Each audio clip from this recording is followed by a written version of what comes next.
तरफ जाएंगे। ओके, सो लिख लीजिए, हम लोग एवरेज पूरे जो हमारी ह्यूमन लाइफ साइकिल है उसका 10 साल सोने में गुजार देते हैं। मतलब हमारे लाइफ का 1/3 पार्ट जो रहता है वो हम लोग सोने में गवा देते हैं। उसको गवा देते नहीं बोल सकते हैं, सोने में उस सोने में खर्च कर देते हैं 1/3 लाइफ। एवरेज निकालेंगे तो 10 साल होता है। और हर एक की नींद का जो समय है वो अलग अलग रहता है, बाय एज वाइज, उनके एक्टिविटी वाइज अलग अलग रहता है, या फिर फिजिकल कंडीशन के ऊपर भी नींद का पैटर्न आगे पीछे होता है। सो अगर 1 साल तक बच्चा है तो उसको कितना घंटा नींद की आवश्यकता है? 1 साल का अगर बच्चा है तो उसको एवरेजली 16 से 18 घंटे उसको सोना चाहिए। आपने देखा होगा कि बच्चे मतलब एकदम छोटे बच्चे रहते हैं, वो देखेंगे हम लोग बार बार वो सोया ही रहता है और हम लोग उसको डिस्टर्ब करते हैं एवरी टाइम, अरे उठ उठ, पावणे आले, मामा आला, मावशी आली, उठ उठ उठ। लेकिन ऐसे नहीं करना है, क्योंकि वो उनका रिकवरी का टाइम रहता है, राइट। सो 1 साल तक का बच्चा 16 घंटे तक सोता है।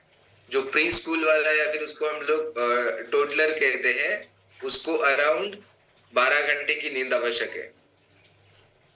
तो आपके घर में कितने कितने एज बार के लोग हैं आप देख लीजिए, उनको उतनी नींद जरूरी है। प्री स्कूलिंग के बच्चे रहते हैं, उनको अराउंड 12 आवर्स का स्लीप इंपॉर्टेंट है, राइट। उसके बाद टीनेजर मतलब किशोर वयीन मुलं, टीनेजर को एवरेज 9 आवर्स की स्लीप चाहिए। और ये सब में हम लोग बात कर रहे हैं वो रात की नींद की, ना कि 24 घंटे में 2 घंटा अभी सोया, बाद में 2 घंटा सोया, बाद में खेल के आया, 2 घंटा सोया, बाद में टीवी देखा, ऐसे नहीं।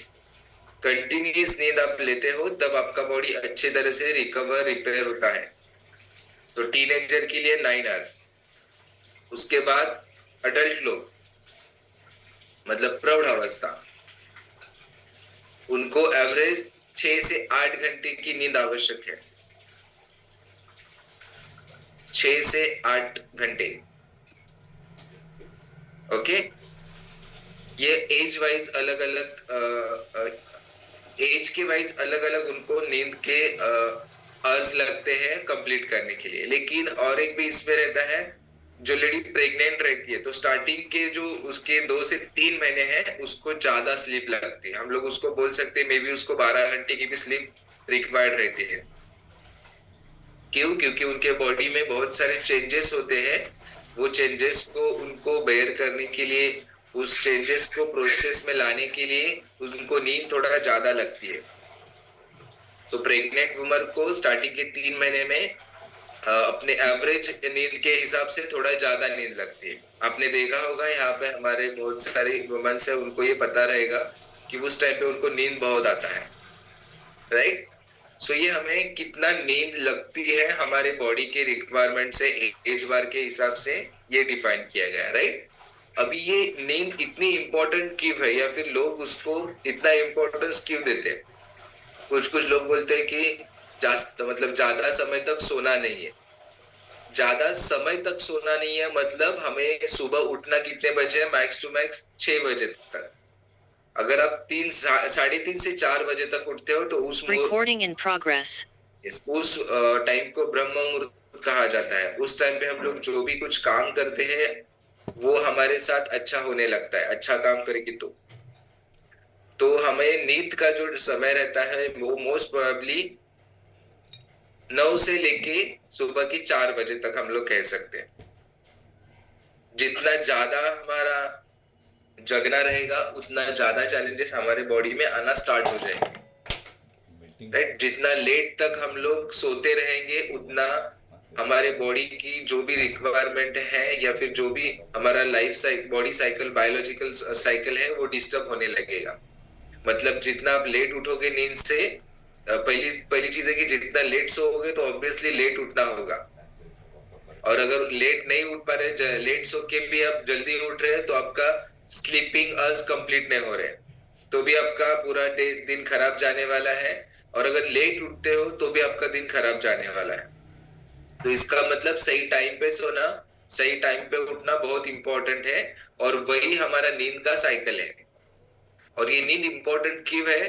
क्योंकि नींद इसके लिए इंपॉर्टेंट है क्योंकि जो भी हमारे बॉडी के रिकवरी का, रिस्टोर का, एनर्जी रिस्टोर करना, हमारे बॉडी के मसल्स रिकवर करना, बॉडी के फंक्शन मेंटेनेंस का काम करना, ये सब कुछ नींद में ही होता है। क्योंकि जब हम लोग नींद में रहते हैं तब हमारे बॉडी की सब कुछ एक्टिविटी बंद रहती है सिवाय हार्ट, ब्रेन और इंटरनल फंक्शंस की। अगर उसको हम लोग को सही तरह से काम करने के लिए देना है तब हमें नींद अच्छी तरह से लेना है।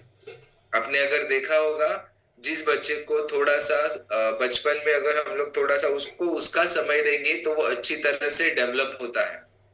अगर उसको हम हमारी अनुसार उसको डेवलप करना चाहेंगे तो मे बी उसके जीवन में कुछ ना कुछ तो अलग भी बदलाव आते हैं। वो चिड़चिड़ा हो जाता है, अग्रेसिव होता है, कभी कभी थोड़ा सा अनकॉन्शियस भी फील करने लगता है वो, या फिर घबराहट जैसा होता है, राइट। मतलब वो हम लोग बोलते हैं ना कि उन उसको जो भी उनका काम करना है उसको खुद के लिए टाइम देना है। सो सेम, अगर हम लोग नींद अच्छी तरह से लेंगे तो ये सब कुछ है वो अच्छी तरह से होगा, राइट। उसके साथ साथ हमारा जो स्किन का रीजनरेशन होता है, आपने देखा होगा जिसको नींद कम रहती है या फिर जो सोता कम है उसको डार्क सर्कल ज्यादा रहते हैं आईज के यहाँ पे, उसकी स्किन टैन रहती है, उसके स्किन के ऊपर, गर्दन के ऊपर थोड़े थोड़े ब्लैक ब्लैक पैचेस आना स्टार्ट हो जाते हैं। क्यों? क्योंकि अगर आपकी नींद अच्छी नहीं होगी तो 100% आपके बॉडी में से टॉक्सिन्स बाहर नहीं निकलेंगे। क्यों? क्योंकि टॉक्सिन्स बाहर निकलने के लिए वे तो अलग अलग है, लेकिन वो टॉक्सिन्स का जो बाहर निकलने का जो क्रिया है वो प्रक्रिया ही कंप्लीट नहीं होगा नींद के वजह से। क्योंकि ये सब कुछ होता है फिल्ट्रेशन हमारे इस नींद में ही। तो स्किन हमारी जो रीजनरेशन का काम करती है वो नींद में ही करती है। उसके साथ साथ हमारा हीलिंग का काम करती है। इम्यूनिटी पावर मेंटेन करना, बूस्ट करना वो नींद में ही होता है। कोई ऑर्गन का अगर डैमेज होता है तो उसको रिपेयरिंग का काम करना नींद में ही होता है। आपने देखा होगा जो भी बीमार गिरते हैं उनको क्या बोलते हैं? ये कुछ तो थोड़ा खा ले और सो जा। अस्पताल में जब भी एडमिट करते हैं तब भी क्या करते हैं? सोने के लिए ज्यादा ही बोलते हैं। या फिर जब भी हम लोग बीमार गिरते हैं तो हमें नींद ज्यादा आती है। क्यों? क्योंकि वो बॉडी की डिमांड रहती है, इतने सालों तक, इतने महीने तक, इतने दिनों तक तूने अच्छी तरह से नींद नहीं ली है, उसके वजह से तुझे चैलेंजेस आए हैं बॉडी को। अभी तू बॉडी को रेस्ट मोड पे डालो, अदरवाइज बॉडी आपको उसके अलावा और चैलेंजेस देना स्टार्ट करेगी, राइट। तो हमें नींद बहुत इंपॉर्टेंट है। लेकिन आपको पता नहीं रहेगा नींद लेने के अलग अलग स्टेजेस भी है। उसमें दो टाइप्स आते हैं। जैसे आप लिख के लीजिए, नॉन रेम, REM, और एक आता है सिर्फ रेम। रेम मतलब रैपिड आई मूवमेंट।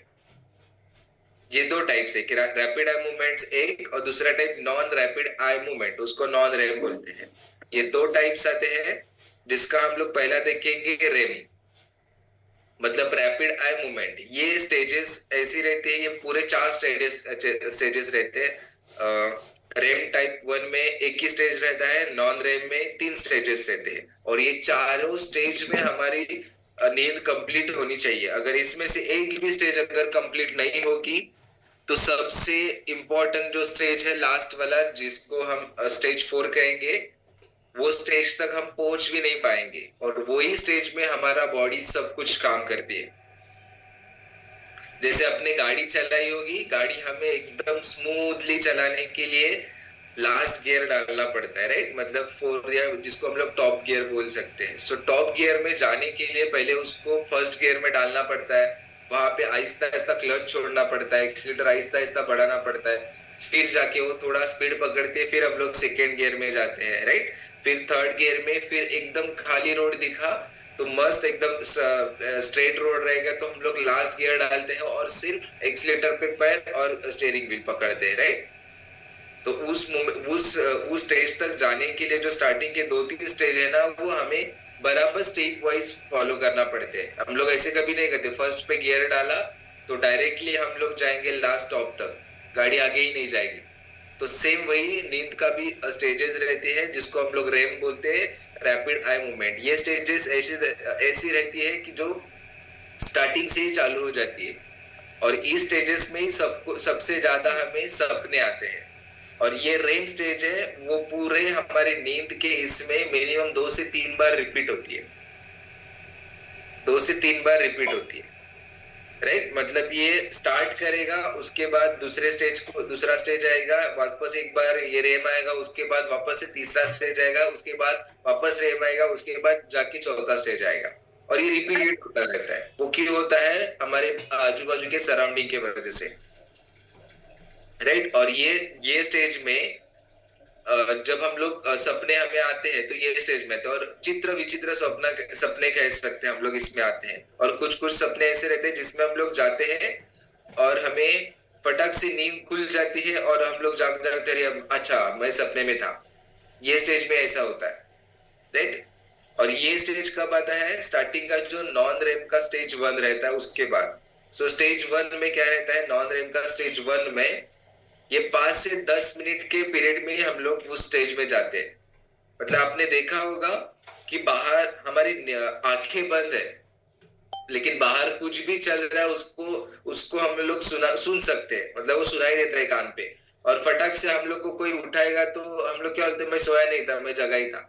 लेकिन वो बेसिकली वो स्टेज 1 रहता है जहां पे हम लोग सोए हुए रहते हैं। हम लोग को ऐसा लगता है कि ना मैं सोया ही नहीं था, मी जागाच तर होतो, कुठे कुठे झोपलोय मी। नाना पगारे सर कहते होंगे मैम को, मी झोपलो नाही, डोळे बंद केले। तो वो स्टेज नॉन नॉन रेम का स्टेज 1 रहता है। और ये स्टेज निकल जाने के बाद रेम वाला स्टेज आता है, रैपिड आई मूवमेंट वाला स्टेज। ये जब स्टेज आता है तो हम लोग एग्जैक्टली नींद की तरफ आगे की तरफ बढ़ जाते हैं, स्टेज 3 की तरफ। ये स्टेज 2 में आ गया रेम वाला। सो स्टेज 2 में क्या होता है? अपने बच्चों को देखा होगा, ऑब्वियसली बड़े लोग हम लोग किसी को उठा नहीं सकते। आपल्या लहान मुलांना मतलब हम लोग हमारे बच्चों को जब भी कभी उठाते मतलब बिस्तर से, ये बिस्तर से लेके उठा के दूसरे बिस्तर पे लेके जाते, तो दो दो स्टेजेस आपने देखा होगा। कोई कोई बच्चा एकदम ऐसा पूरा उसका शरीर एकदम ऐसा टाइट हो जाता है, देखा है कभी? मतलब हम लोग बोलेंगे ऐसा लकड़ी को कैसे उठाते वैसे उठेगा, उठाने जाएंगे। और कुछ कुछ स्टेजेस में बच्चा ऐसा रहता है कि पूरा एकदम ऐसा एकदम फ्लेक्सिबल हो जाता है, मतलब जैसे उठाएंगे ऐसे भी कंधे पे डालेंगे वो आ जाता है। ये 2 स्टेज रहता है। इसमें क्या क्या रहता है? जब पूरा बॉडी स्टीफ होता है तब एग्जैक्टली वो स्टेज 3 में मसल रिकवरी का काम होता है, मसल रिकवरी का काम रहता है। उस स्टेज में क्या होता है? हमारे बॉडी के जो मसल्स हैं वो काम पे लगते हैं, इसके लिए हमारा बॉडी वो ज्यादा स्ट्रिक्ट हो जाता है, और उस टाइम हमारा हार्ट रेट, ब्लड फ्लो थोड़ा सा हाई रहता है। राइट, उसके वजह से हमारे बॉडी में थोड़ा सा टाइट, मतलब उसको क्या बोलते हैं, हाँ, टाइट हो जाती है बॉडी। और उसके बाद आगे अगर हम लोग जाते हैं तो डीप स्लीप में जाते हैं, वो स्टेज 3 रहता है एग्जैक्टली, लेकिन वो लास्ट वाला स्टेज रहता है। नॉन रेम का स्टेज 3 है, और अदरवाइज स्लीप पैटर्न का स्टेज लास्ट स्टेज 4 स्टेज रहता है, जिसको हम लोग डीप स्लीप बोलते हैं। सो डीप स्लीप में क्या होता है? ब्रेन सब हमारे ऑर्गन्स को, बॉडी फंक्शंस को काम पे लगाता है, और ब्रेन हमारा थोड़ा सा स्लो डाउन हो जाता है। और बाकी के ऑर्गन्स भी हर एक को साइन देते हैं कि आपको ये काम करना है, वो काम करना है, ऐसे ऐसे करके बोल देते हैं।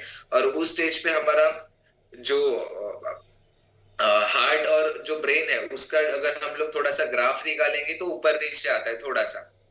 मतलब वो नींद में कभी भी नहीं जाता हमारा ब्रेन और हार्ट। राइट, वो ब्रेन हमें सिर्फ फंक्शनिंग के लिए काम देता है और थोड़ा सा वो साइलेंट मोड पे जाता है।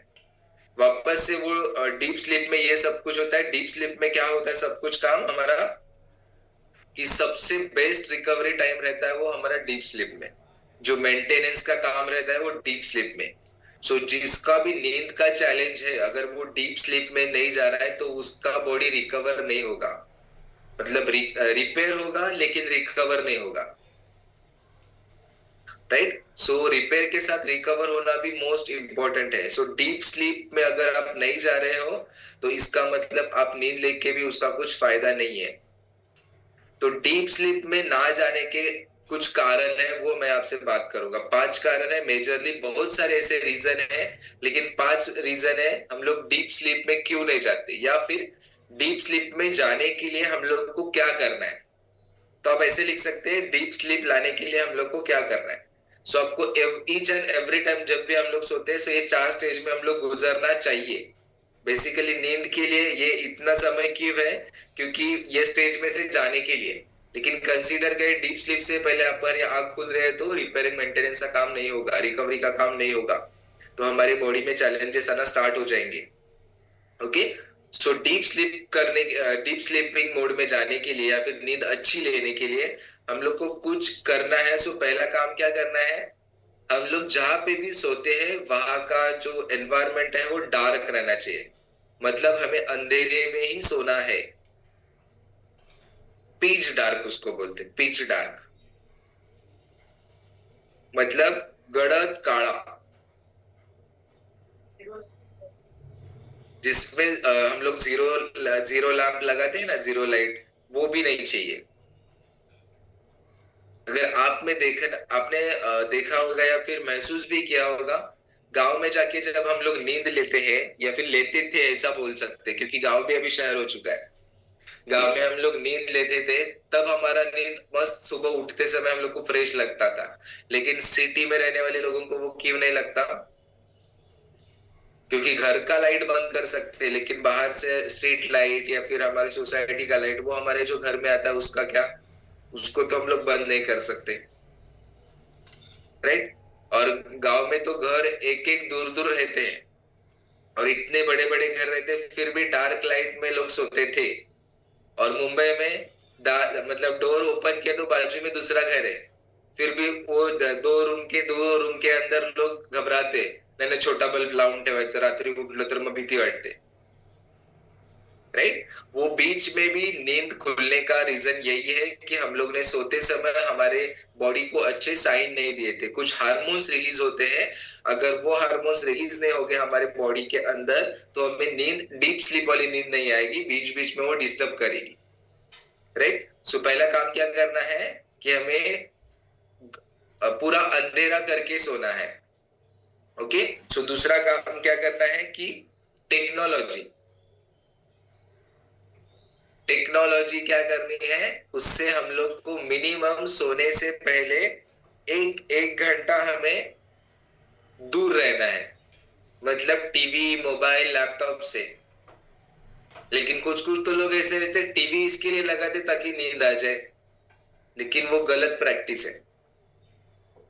आपको कोई भी इलेक्ट्रॉनिक्स या फिर टेक्नोलॉजी वाली जो चीज है, उससे मिनिमम सोने से पहले एक घंटा आपको अवॉइड करना है। राइट। हाँ, और एक मैं आपको रिकमेंड करना चाहूंगा। अगर हम लोग सिटी में रहते हैं, बाहर का स्ट्रीट लाइट जाके बंद नहीं कर सकते, कर्टन भी लगा लेंगे तो भी हमारे घर में अंदर लाइट आ सकता है, तो सबसे क्या पता है, स्लीप मास्क आते हैं। अगर आपने देखा होगा, फ्लाइट में लोग जाते हैं ना, फ्लाइट्स में वो ऐसा गॉगल जैसा मास्क लगाते हैं आई को, उसको आई मास्क बोलते हैं, स्लीपिंग आई मास्क। वो भी आप यूज कर सकते हो, जिसकी वजह से पूरा अंधेरा होता है हमारे आंखों के अंदर।